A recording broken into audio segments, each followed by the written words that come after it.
মুখ থাকতে বন্ধ করবো না, বন্ধ করবো না, বলতেই থাকবো, পরিবর্তন করতে। ইউএফটি ফার্স্টের সাথে ট্রেড করুন যে কোনো জায়গা থেকে, ক্যাম্পাসে ক্লাসের ফাঁকে, ঢাকার জ্যামে বসে কিংবা ঘরে বসে। ট্রেডিং এখন হাতের মুঠোয়, তাই ট্রেড করুন যখন খুশি, যেখানে খুশি। অন্যান্য রাজনৈতিক দলের ছাত্র সংগঠন রয়েছে, তাদের আচরণগুলো আমাদের সামনে দিনের মতো পরিষ্কার। ওরা কিন্তু সন্ত্রাসী, খুনি, চাঁদাবাজি, বিভিন্ন অপকর্মের সাথে জড়িয়ে আছে। আর এর থেকে তোমরা শিক্ষা গ্রহণ করে তোমরা ভালো একটা আদর্শ, ইসলাম যে কি চায় এটা তোমরা বাংলার জমিনের ভিতরে বাস্তবায়ন করে দেখাতে হবে। কারণ সুজন তারা সাধারণ আমাদের মানুষের, বাংলাদেশের জনগণের কাছে তারা মতামত চেয়েছিল। ৭১% মানুষ ক্লিয়ারের পক্ষে তারা মতামত প্রকাশ করেছে।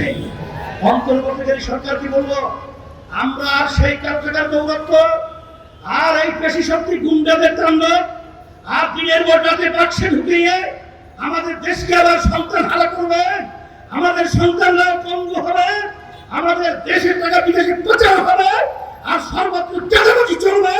এই পদ্ধতির নির্বাচন আমরা চাই না, হতে দেব হবে না, এবার চলতে পারবে না ইনশাআল্লাহ।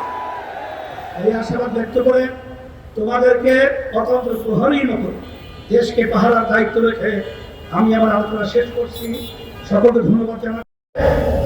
আপনাদের ভঙ্গুর একটা সংসদ তৈরি হবে, বিভিন্ন খোলা যুক্তি।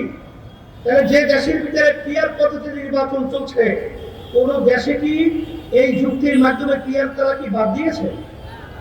কি বাদ দিল?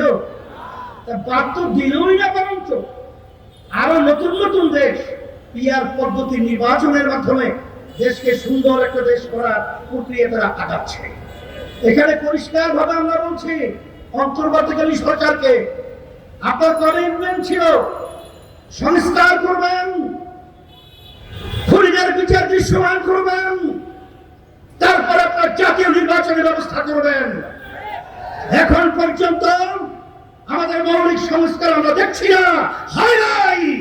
এরপরে আমরা দৃশ্যমান কোনো বিচার দেখি না, এটা দৃশ্যমান করতে হবে। আর সাথে সাথে বড় সংস্কার হলো একটি 15 বছরের যে পদ্ধতিতে নির্বাচন হয়েছে, এই নির্বাচনের মাধ্যমেই ফ্যাসিস্ট তৈরি হয়েছে, খুনি তৈরি হয়েছে, চাঁদাবাজ তৈরি হয়েছে, আমাদের দেশের টাকা বিদেশে পাচার হয়েছে। এই নির্বাচন আমরা দেখতে চাই।